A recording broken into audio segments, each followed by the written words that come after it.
Friends అందరు ఎలా ఉన్నారు? ఈరోజు అయితే గోంగూర పచ్చడి అయితే తయారు చేద్దాం అనుకుంటున్నానండి. ఫస్ట్ ఆఫ్ ఆల్ అయితే గోంగూరని కడుక్కుంటున్నాను.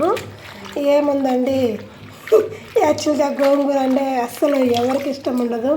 అలానే ఈరోజు అయితే నాకు చిన్న అనుభవం అర్థమైంది. నిజంగా ఫ్రెండ్స్, ఎవరికైనా అవసరం అయితేనే మనతో పలకరిస్తారు. మనం వాళ్ళకి గుర్తొచ్చేది కూడా అవసరానికే. మామూలుగా అయితే అసలు మనం గుర్తురాము వాళ్ళకి. ఇంకోటిదండి, మనము మన ఫ్రెండ్స్ అని రోజు మెసేజ్ చేస్తూ ఉంటే వాళ్ళు ఒక్కరోజు కూడా రిప్లై ఇవ్వరు. మనం ఎప్పుడు ఆపేస్తామో వాళ్ళు అప్పుడు స్టార్ట్ చేస్తారు మెసేజ్ చేయడం. కానీ నేనేమంటానంటే, మనము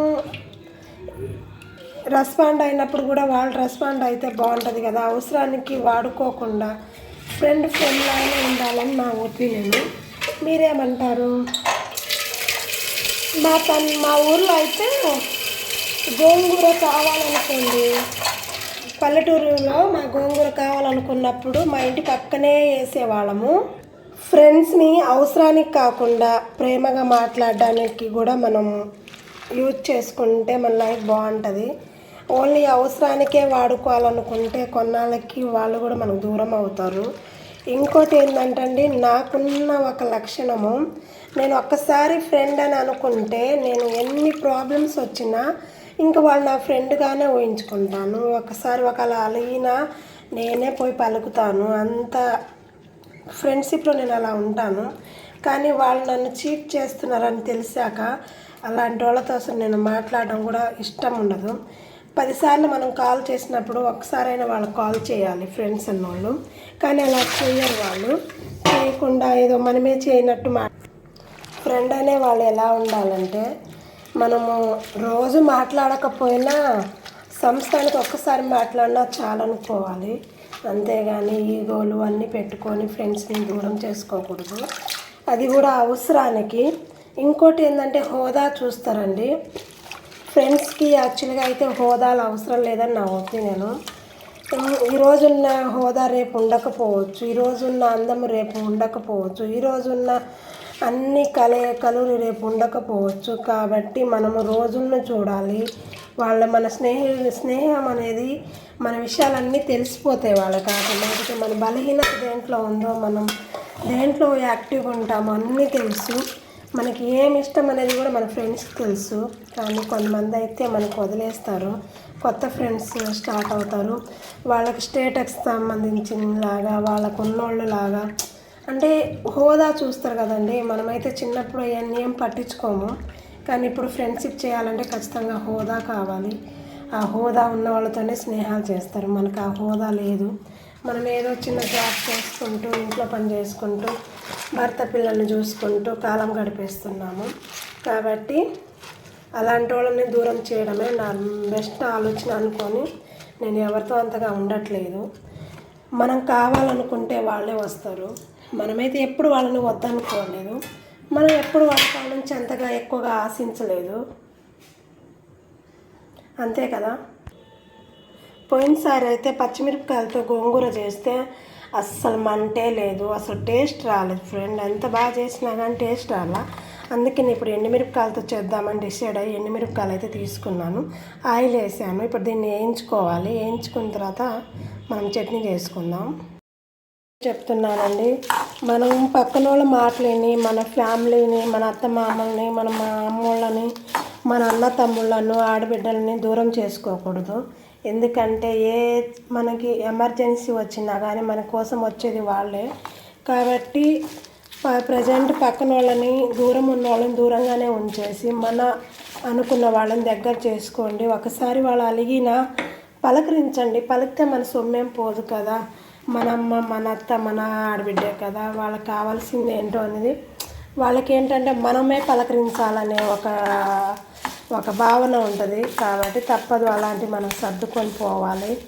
ఇంకోటి ఏంటంటే, రిలేషన్షిప్స్ చాలా ఇంపార్టెంట్ అండి. నాకైతే మా మరిది గారు ఉన్నారు. మా మరిది గారు ఏ విషయానికైనా చాలా మంచి సపోర్ట్గా ఉంటారు. ఏ రోజు మా వారికైతే ఎదురు మాట్లాడరు. మా మరిది నన్ను కూడా ఒక అక్కలా చూసుకుంటాడు. ఏ రోజు నన్ను ఒక మాట కూడా అండు. మా తోడికి వాళ్ళు కూడా అంతే, చాలా బాగుంటుంది. అంటే తను మంచి బిహేవియర్తో ఉంటుంది. తన పిల్లలు మా మరిది పిల్లల్ని నేను ఎప్పుడు నా మరిది పిల్లలుగా చూడలేదు, నా పిల్లల్లానే భావిస్తాను. వాళ్ళు కూడా అంతే. కాబట్టి నేను ఎక్కువగా చెప్పేది ఏం లేదు, మన రిలేషన్షిప్ బాగుంటే సరిపోద్ది అనుకుంటున్నాను.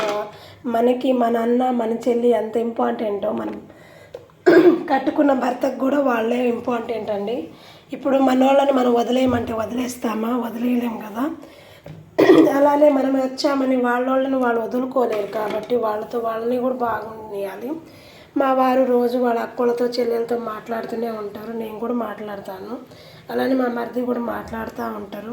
కష్ట సుఖాల్లో వాళ్ళే తోడు ఉంటారండి. ఇంకోటి చెప్పాలంటే, డబ్బులు కావాలని మనం పక్కన వాళ్ళని 10 సార్లు అడగడం కంటే, వాడికాడు మనం తక్కువ అవ్వడం కంటే మన అన్న తమ్ముడి దగ్గర అడగడమే బెటర్ అనుకుంటాను. ఎందుకంటే నా తమ్ముడు కష్టాల్లో ఉన్నాడు, ఇవ్వాలి, మా చెల్లి కష్టాల్లో ఉంది, నేను ఇవ్వాలి అని ఒక ఆలోచనతో ఇస్తారు. కాబట్టి మనం ఎక్కువగా మన ఫ్యామిలీ, మన అమ్మ నాన్న, మన అక్క చెల్లెలతో మనం కొంచెం బాగుంటే మన రిలేషన్షిప్ బాగుంటుందని నేను అనుకుంటున్నాను. మీ అమ్మకి ఎలా కాల్ చేస్తారో అలానే మీ అత్తమ్మకు కూడా కాల్ చేసి అడగండి, తిన్నావా ఉన్నావా అని. ఎప్పుడు అత్తమామలు ఉండకూడదని ఆశించకండి. వాళ్ళు ఉంటేనే మనకు ఫ్యామిలీ ఉంటుంది. అత్తమామలు అమ్మ నాన్న లేకపోతే మనం నిజంగానే వాళ్ళు ఏ రోజు మనకి దూరం అవుతారు, ఆ రోజు నుంచి మనం నిజంగానే అనాథలమండి. అమ్మ నాన్న ఉన్నారనుకో, తిన్నావా ఉన్నావా జాగ్రత్త అంటే మనకంటూ జాగ్రత్త చెప్పేవాళ్ళు ఉంటారు. కాబట్టి నాకు నిజంగా రిలేషన్షిప్ అంటే చాలా ఇష్టము. చూసారు కదా, సూపర్గా ఉంది కదండి, ఏడిగా ఉంది. దీన్ని అయితే తిరుగుమాత వేసుకుందాం, ఓకేనా. తిరుగుమాతకైతే రెడీ చేసుకున్నాను. కొంచెం కరివేపాకు వేసుకున్నాము. ఆయిల్ చాలా తక్కువ వేసుకున్నాను ఫ్రెండ్స్, చూడండి కొంచెమే చాలు ఆయిల్. ఆల్రెడీ నేను ఆయిల్లోనే మిరపకాయలు వేయించుకున్నాను లైట్గా. దీంట్లో అయితే ఇప్పుడు ఆనియన్ వేసుకుందాం. యాక్చువల్గా ఆనియన్ ఇలా వేసుకున్నా బాగానే ఉంటుంది అనుకో, పంటికి తగులుతా. కానీ తిరుగుమాతలు అయితే టేస్టీగా ఉంటుంది.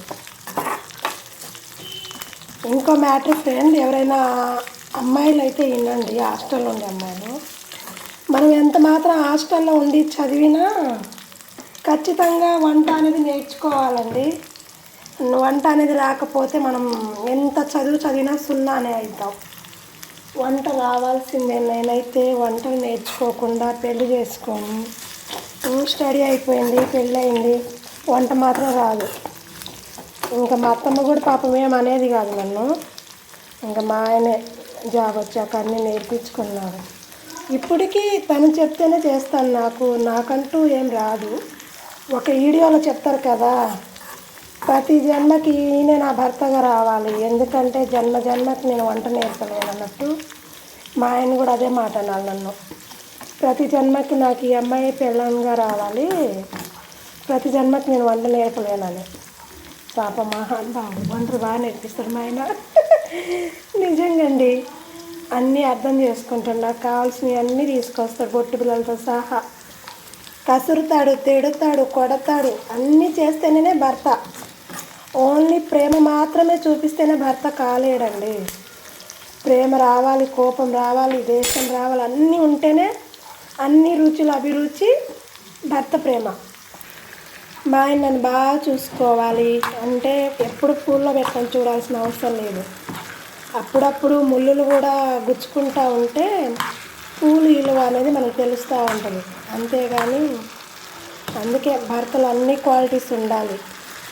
అతి ప్రేమ తట్టుకోలేం, అతి కోపము తట్టుకోలేం. కాసేపు ప్రేమ, కాసేపు కోపము, మొండితనము, పిరికితనము, తన బలహీనతలు ఏందో, తన బలం ఏంటో అన్నీ మనకు తెలుస్తూ ఉంటే చాలా బాగుంటుంది.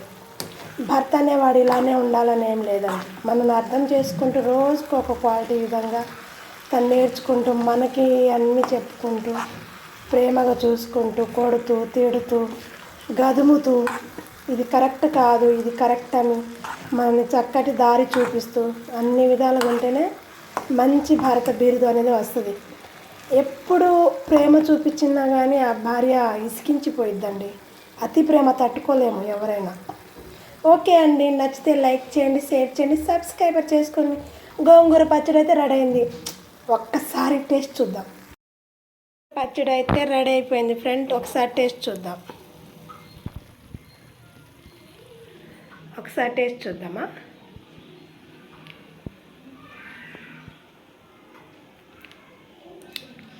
చాలా బాగుంది. మీరు కూడా ఇలా ట్రై చేయండి. ఓకేనా? Bye bye.